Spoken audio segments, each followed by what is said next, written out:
Mission को अंजाम दे रहे हैं। इनके नाम होते हैं माइक और टॉमी। ये दोनों अपने टारगेट का इंतज़ार कर रहे होते हैं और इनका टारगेट होता है सैयद आसिफ, जो कि हथियारों का सप्लायर होता है और इनका मिशन होता है उसे जान से मारना। तभी यहाँ पर कुछ गाड़ियाँ भर के लोग आ जाते हैं और इनमें से सैयद आसिफ बाहर निकलता है।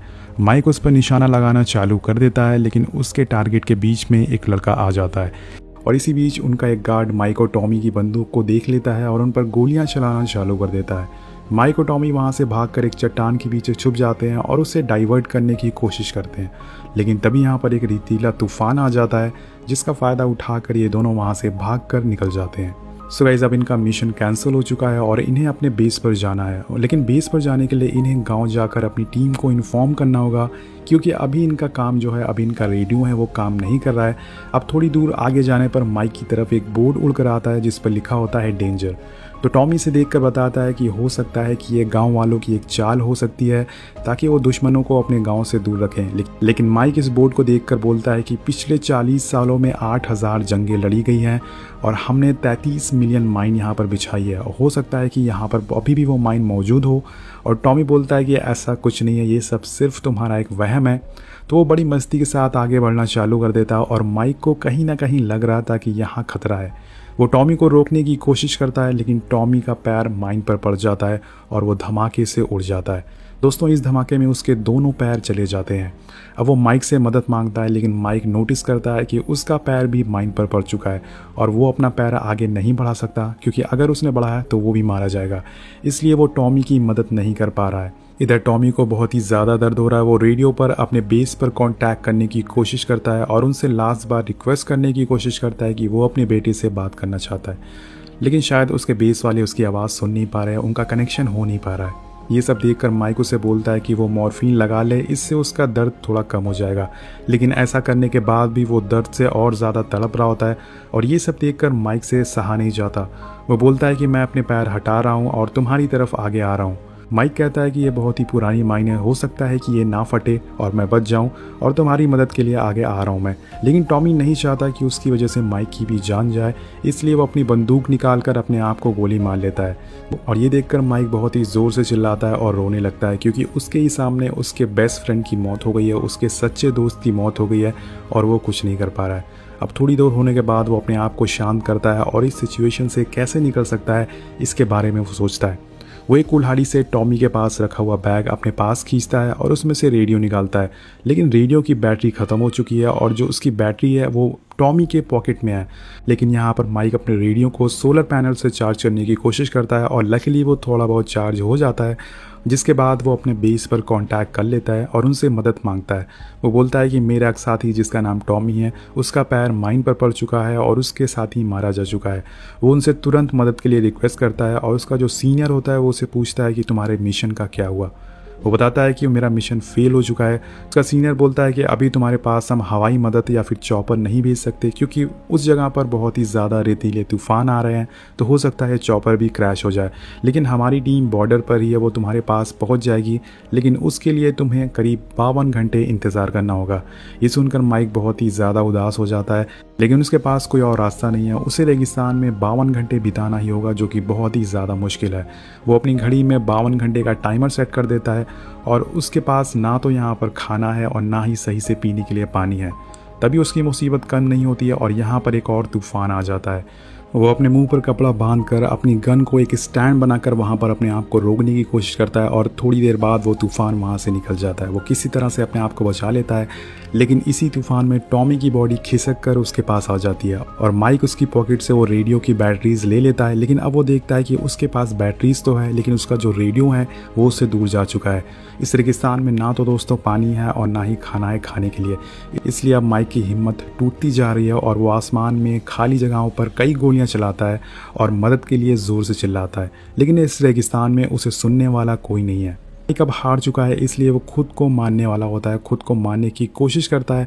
लेकिन तभी उसे एक आदमी अपने सामने दिखता है और ये आदमी उसकी तरफ ही आ रहा था। ये गांव का आदमी होता है और माइक उसे हाथ ऊपर करने के लिए बोलता है और मदद मांगता है कि जल्द से जल्द वो उसकी मदद के लिए उसके पास आए। लेकिन ये आदमी जिसका नाम बार्बर होता है, वो बहुत ही ज़्यादा फ़नी टाइप का आदमी होता है। वो माइक से पूछता है कि तुम खड़े क्यों हो, घर जाओ अपनी फैमिली के पास। माइक उसे समझाता है कि उसके पैर माइन पे पड़ चुका है और जैसे ही वो यहाँ से निकलेगा वो उड़ जाएगा।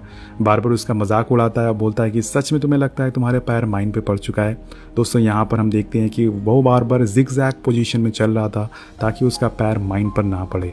वो माइक के पास आता है और माइक उसे अपना एक बॉटल देता है और उसमें पानी लाने के लिए बोलता है। माइक उससे अपना रेडियो भी मांगता है जो कि उससे थोड़ी दूर पर पड़ा होता है, लेकिन बार बार बोलता है कि रेडियो की कोई ज़रूरत नहीं है, उसमें ना तो म्यूज़िक बजेगा और ना ही तुम डांस कर पाओगे। यहाँ पर वो उसका मजाक उड़ाता है और वो बिना रेडियो दिए ही वहाँ से चला जाता है। थोड़ी देर होने पर वहाँ पर उसी आदमी की बेटी आती है जो कि पानी का बॉटल लेकर आती है।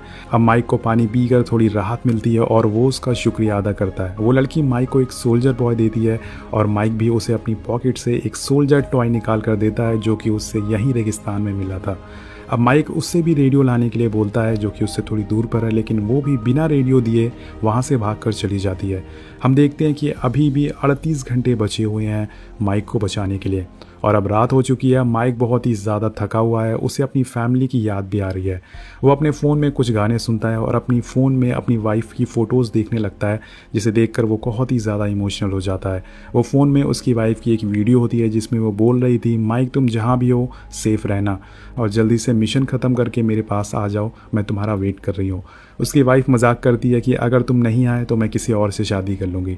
और ये सब देखकर माइक बहुत ही ज़्यादा इमोशनल हो जाता है। वो आंखों से आंसू उसके गिरने लगते हैं। यहाँ पर वो आग जलाता है और अपने आप को सोने से रोकने की कोशिश करता है, लेकिन इतना ज़्यादा वो थक चुका है इस वजह से उसकी आंख लग जाती है। और जैसे ही दोस्तों उसकी आंख लगती है वहाँ पर जो आग होती है वो बुझ जाती है और यहाँ पर हम देखते हैं कि कुछ भेड़ियों की आवाज़ से वो दोबारा उठ जाता है। वो उन भेड़ियों को भगाने के लिए कई गोलियाँ चलाता है और इसी बीच एक माइन फट जाती है और इस माइन के फटने से वहाँ पर जो सारे भेड़िया हैं वहाँ से भाग जाते हैं, जिससे कि माइक की जान बच जाती है। अब माइक को यहाँ पर एक दिन बीत चुका है और सुबह हो जाती है और सुबह होते ही हम देखते हैं कि वही आदमी माइक के पास दोबारा आता है और माइक का नाम पूछता है। तो नाम जानने के बाद वो माइक से पूछता है कि तुम्हारे नाम का क्या मतलब है, कि एक जगह पर खड़े रहो, आगे मत बढ़ो। एक्चुअल में दोस्तों वो माइक से बार बार बोल रहा था कि तुम्हें आगे बढ़ना चाहिए, तुम्हें अपने कदम बढ़ाना चाहिए, लेकिन माइक जानता है कि अगर वो अपने कदम बढ़ाएगा तो वो मारा जाएगा। अब इस बार माइक उससे दोबारा रेडियो मांगता है और इस बार वो रेडियो से मिल जाता है। अब जाते जाते लास्ट बार वो आदमी माइक से दोबारा बोलता है कि अपने कदम आगे बढ़ाओ, तुम्हें अपने कदम आगे बढ़ाना चाहिए, तुम्हें कुछ नहीं होगा। लेकिन माइक उसकी बात नहीं सुनता है और वो आदमी वहाँ से चला जाता है।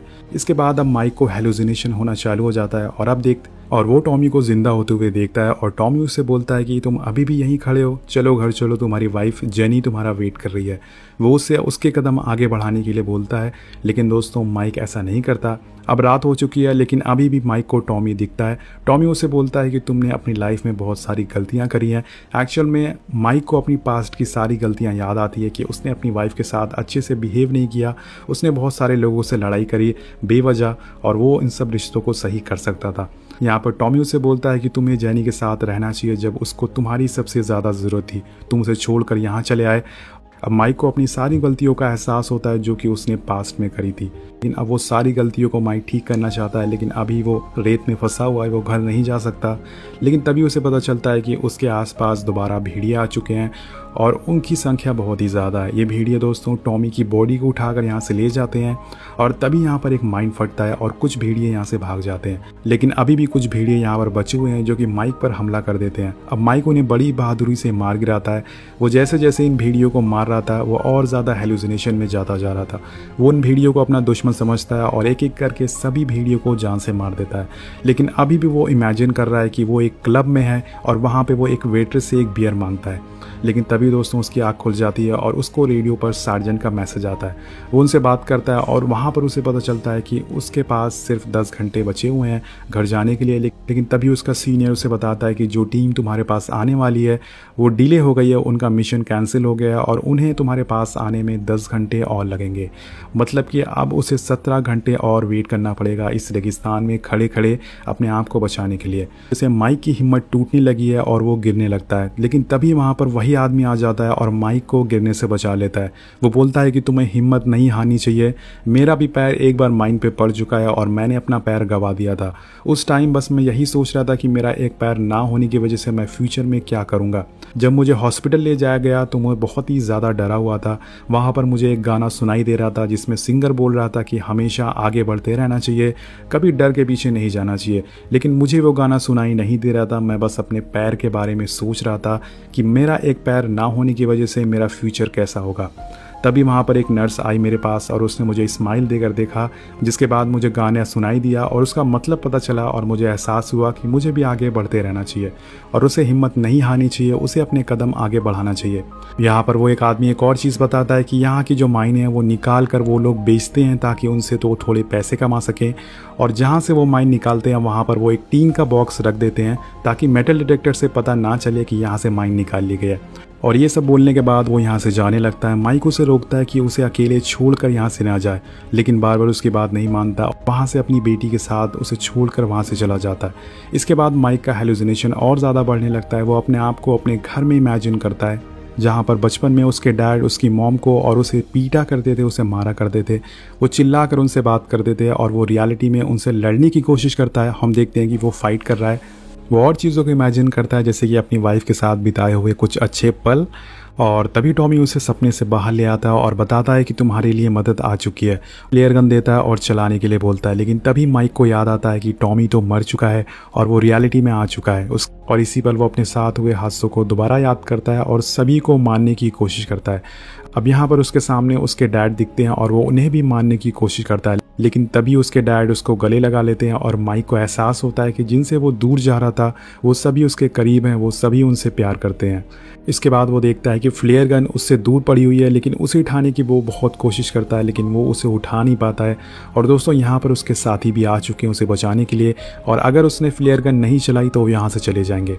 इसके बाद उसके पास कोई रास्ता नहीं होता है, कदम आगे बढ़ाने होंगे, लेकिन जैसे ही वो अपने कदम आगे बढ़ाता है दोस्तों वो माइंड नहीं फटता है। जी हाँ, ये सब देखकर माइक बहुत ही ज़्यादा हैरान हो जाता है कि ऐसा कैसे हो गया। वो उस जगह को खोदना चालू कर देता है जहाँ पर वो उसे एक टीन का डिब्बा मिलता है। जैसे कि डिब्बे वो खोलता है उसके अंदर एक टॉय सोल्जर होता है। दोस्तों उसे उस आदमी की बात याद आ जाती है कि हमने माइंड निकाल कर यहाँ पर टीन के डिब्बे लगा दिए थे। तो इस बात को याद करके बहुत ही ज़्यादा हंसने लगता है और वहीं लेट जाता है। अब माइक उस फ्लेयर गन को भी चला देता है, जिसके बाद उसके जो साथी होते हैं उसे सही सलामत बचा लिया जाता है। अब माइक जब वापस जेनी से मिलता है तो वो पूरी तरह से बदल चुका है और अब वो पहले वाला माइक नहीं रहा है। सो गाइस, अगर बात करें कि इस मूवी से हमें क्या सीख मिलती है, तो मुझे लगता है कि लाइफ में कभी कभी कड़ी मुश्किलें या फिर टफ टाइम भी आना चाहिए, जिससे कि हमें एहसास हो सके कि हमारी फैमिली की क्या वैल्यू है हमारी लाइफ में। आपको मूवी कैसी लगी नीचे कमेंट करके ज़रूर बताइएगा, और इस तरह की अगर और फिल्में देखना चाहते हैं तो नीचे कमेंट ज़रूर करिएगा। मिलते हैं आपसे अगली वीडियो में। Thank you so much watching.